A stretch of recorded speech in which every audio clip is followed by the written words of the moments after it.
Bonjour chers parents du 21e siècle et bienvenue à cette édition du 4 novembre 2020. Eh bien aujourd'hui, je vais répondre à la question suivante, mesdames et messieurs. Est-ce que nos enfants sont en droit d'en demander plus? Et avant d'entrer dans le vif du sujet, j'ai d'autres questions que j'aimerais vous poser. Avez-vous peur de demander? En tant qu'adulte, êtes-vous de ceux qui ont peur de demander? Ou vous êtes plutôt de ceux qui, vous allez demander, mais seulement si les circonstances s'y prêtent, si les conditions sont gagnantes, si vous êtes assuré que votre interlocuteur ou votre interlocutrice, là, la personne en avant de vous, va vous dire oui. Est-ce que vous êtes de ceux-là? Et ça va vous donner une indication si justement vous avez été élevé de manière à ce qu'il ne fallait pas trop en demander. Vous pouviez en demander, mais pas trop, pas plus qu'un certain dosage, par exemple. Eh bien, ce qu'il faut comprendre, c'est que demander fait partie du développement de l'enfant, ça fait même partie de la reconnaissance de son identité. Quand on est à l'écoute des demandes de nos enfants, eh bien, ça nous donne des indications sur sa personnalité, sur son caractère. Et les recherches démontrent que les enfants qui ont réclamé davantage ont des idées plus larges, des objectifs plus élevés que les autres, et ils voient les choses plus en grand. Ils ont comme une motivation à vouloir soulever des montagnes. Est-ce que ça veut dire que nous, en tant que parents, pour qu'ils puissent se développer, on va leur accorder tout ce qu'ils nous demandent? Évidemment non. C'est pour ça qu'on est là comme parents. Les parents sont là justement pour amener des limites. Maintenant, est-ce que, par contre, on est de ceux qui vont tuer leurs rêves, étouffer leurs rêves, les empêcher de venir nous parler de ce qu'ils ont dans leur cœur? Et c'est là que se joue toute la nuance. Je vous donne un exemple bien concret. Votre enfant vient vous voir et dit « Ah, j'aimerais ça qu'on aille toute la famille ensemble à Walt Disney, passer au moins une semaine là-bas. » Et vous regardez vos revenus, vos dépenses, et vous vous dites « Oh là là, on n'aura jamais les moyens. » Alors, vous pouvez couper ce coup en disant « Non, il n'y en a pas question, on n'a pas les moyens, ça s'arrête là, arrête de demander ça. » Ou vous pouvez rêver avec lui et dire « Hey, ça serait-tu le fun, hein? Qu'est-ce que tu aimerais vivre là-bas? » Puis rêver avec lui, puis lui expliquer qu'en ce moment, financièrement, ça ne correspond pas aux revenus, mais que c'est un rêve qui est intéressant, c'est un rêve qui vaut la peine d'être considéré. Et juste de lui permettre déjà de l'exprimer, c'est une chose. Maintenant, évidemment, il y a des différences entre les garçons et les filles. Mais il y a une chose qui est claire, c'est qu'on soit garçon ou fille, quand on est enfant, on ne sait pas toujours ce qu'on veut. Et c'est en demandant, c'est en apprenant à demander, c'est en apprenant à demander qu'un enfant va justement réaliser quels sont ses goûts, quelles sont ses préférences et définir davantage, comprendre qui il est davantage.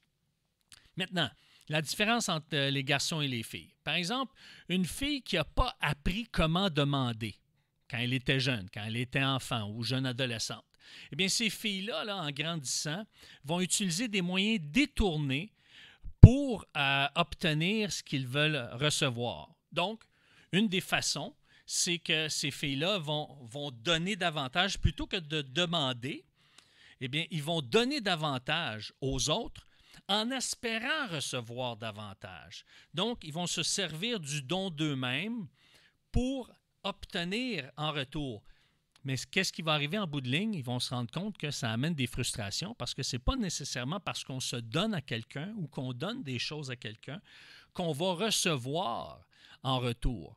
Alors, ça peut amener des jeunes filles à développer, je pourrais dire, ce pattern ou ce cycle-là. Et en tant que parent, on doit être conscient de ces éléments-là et on doit être conscient qu'on est appelé à amener nos filles à exprimer leurs souhaits, à revendiquer avec sagesse, avec doigté. Et tandis que les garçons, eux autres, ils ont besoin davantage à surmonter leur refus. en identifiant les sentiments qui vont accompagner ces refus-là, parce qu'une fois qu'ils sont confrontés à un refus, ils vont peut-être avoir une colère, par exemple. Et comment ils vont exprimer cette colère-là? Comment ils vont la communiquer? Est-ce qu'ils sont conscients? Est-ce qu'ils refoulent cette colère-là? Ou est-ce qu'elle est identifiée et on a le droit dans la famille de le partager d'une manière saine, d'une manière qui est respectable. Alors, et ça, on va pouvoir le voir dans d'autres capsules radiophoniques, cette dimension-là. Encore là, ce qui est important, et là je m'adresse aux mamans, c'est que quand les enfants réagissent, surtout les garçons, à un refus, c'est important de les accompagner pour leur poser des questions. Dire, bien, OK, je comprends que tu n'es pas heureux de ma réponse. Comment tu te sens? Mais pas trop poser de questions, mais les laisser avec ça. S'ils ne répondent pas tout de suite, laissez-les réfléchir et identifier eux-mêmes leurs émotions. OK? Parce que les garçons n'aiment pas se sentir talonnés par leur maman.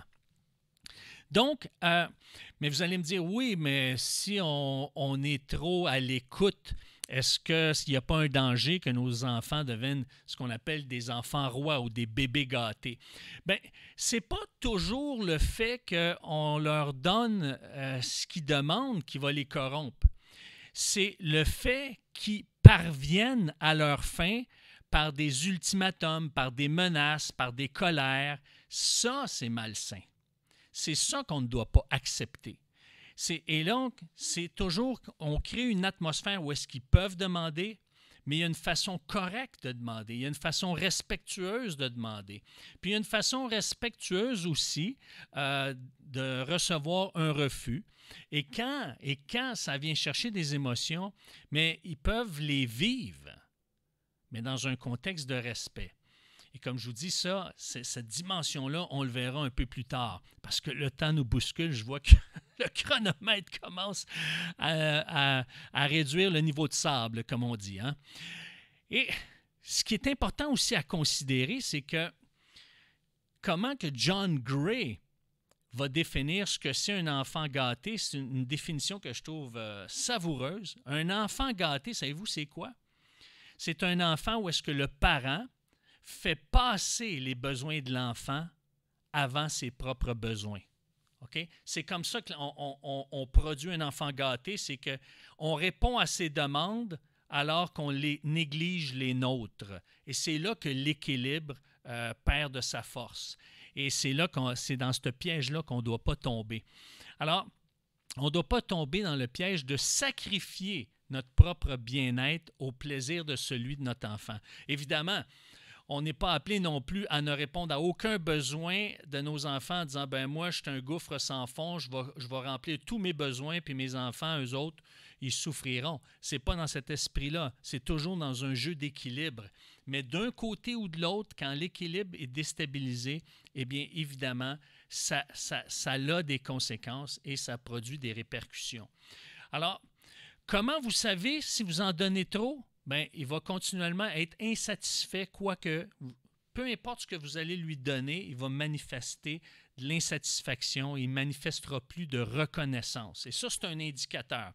Et nous, ce qu'on veut, là, c'est de créer un climat de collaboration. Donc, le parent a intérêt à donner la liberté à l'enfant de demander avec respect, de demander avec reconnaissance et de l'appeler à bien formuler ses demandes, de les formuler avec respect. Et la meilleure façon de les aider à demander avec respect, c'est en donnant l'exemple.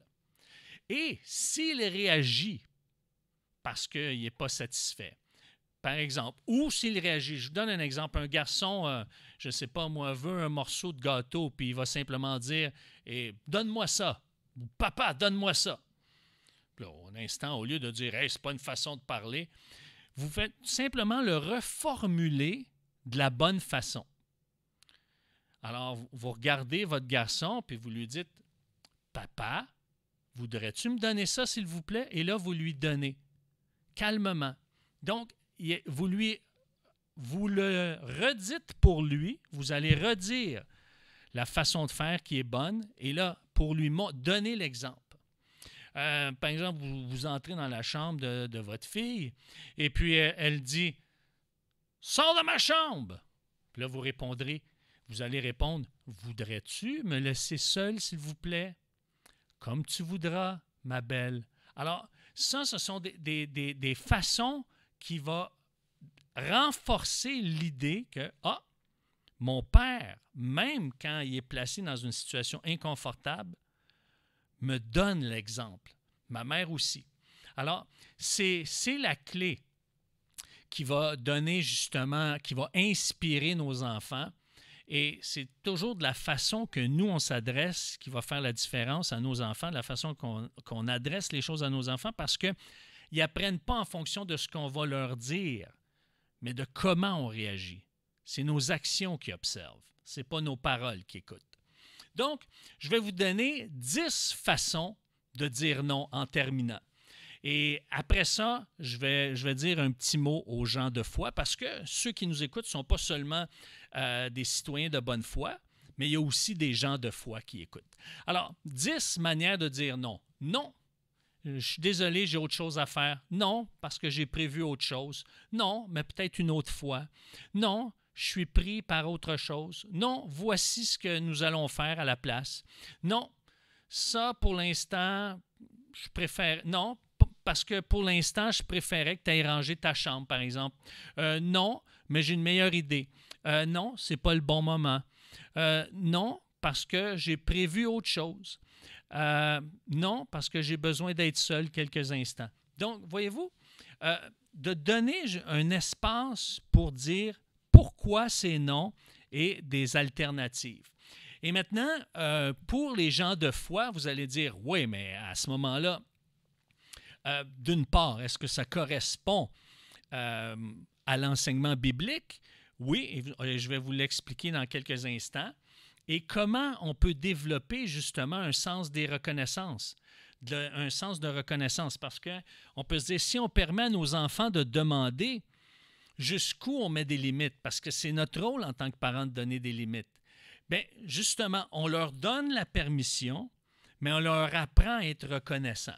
Et une des façons de le faire, c'est par exemple le souper du dimanche soir en famille. Ça peut être, lors du souper, vous instaurez une genre de tradition en disant « OK, qu'est-ce qu'on a vécu cette semaine, puis de quoi on peut être reconnaissant? On peut apprécier la vie pour ce qu'on a reçu. On peut apprécier quelqu'un pour ce qu'il est ou ce qu'il a fait pour nous, par exemple. » Alors, il y a ces éléments-là, un genre de tour de table. Puis des fois, il y en a des membres de la famille qui n'auront rien à dire parce qu'il n'y a rien qui vient spontanément. Mais de développer tranquillement cette habitude-là dans une atmosphère conviviale. Maintenant, pour les gens de foi, bien, c'est important. Évidemment, la parole de Dieu nous dit d'apprendre à se contenter de ce qu'on a. Mais Jésus lui dit « Demandez, vous recevrez ». Et même, on voit que Jacques, dans sa lettre, il dit « Vous n'avez pas parce que vous ne demandez pas ou parce que vous demandez mal ». Et donc, ce n'est pas ce qu'on demande qui est le problème. Souvent, c'est nos motifs. Mais, une fois qu'on a demandé, parce qu'on le voit dans les psaumes, il y a beaucoup d'éléments qui sont réclamés de la part de Dieu. Dieu nous invite à aller le voir pour demander. Donc, maintenant, notre attitude, c'est quand ça ne nous est pas donné instantanément, ou quand c'est reporté à plus tard, ou quand il y a un refus, qu'est-ce que ça produit en nous? Et donc, quand il y a un refus, bien, c'est là qu'on doit apprendre à voir qu'est-ce que ça fait à l'intérieur de moi, d'une part, et aussi à développer une reconnaissance. Et parfois, ça nous amène à explorer d'autres avenues. Des fois, un refus devient un tremplin pour explorer une nouvelle réalité, une nouvelle dimension. Et en toutes ces choses-là, eh bien, ce qu'on veut apprendre à nos enfants, c'est apprendre à demander, leur communiquer qu'ils peuvent demander, mais aussi, en même temps, les deux ne vont pas en contradiction, à apprendre à apprécier ce qu'ils ont, parce que ça va les amener à patienter, à persévérer, puis à attendre le moment propice pour vivre ou pour obtenir ce qu'ils désirent. Alors, si vous avez des commentaires et si vous voulez soutenir la station, le 92,7 FM, eh bien, vous pouvez me contacter en m'écrivant à Éric Lantier à commercial marsvenuscoaching.com. Éric Lantier à commercial marsvenuscoaching.com. Sur ce, chers auditeurs, eh bien, je vous dis merci et à la semaine prochaine. Au revoir.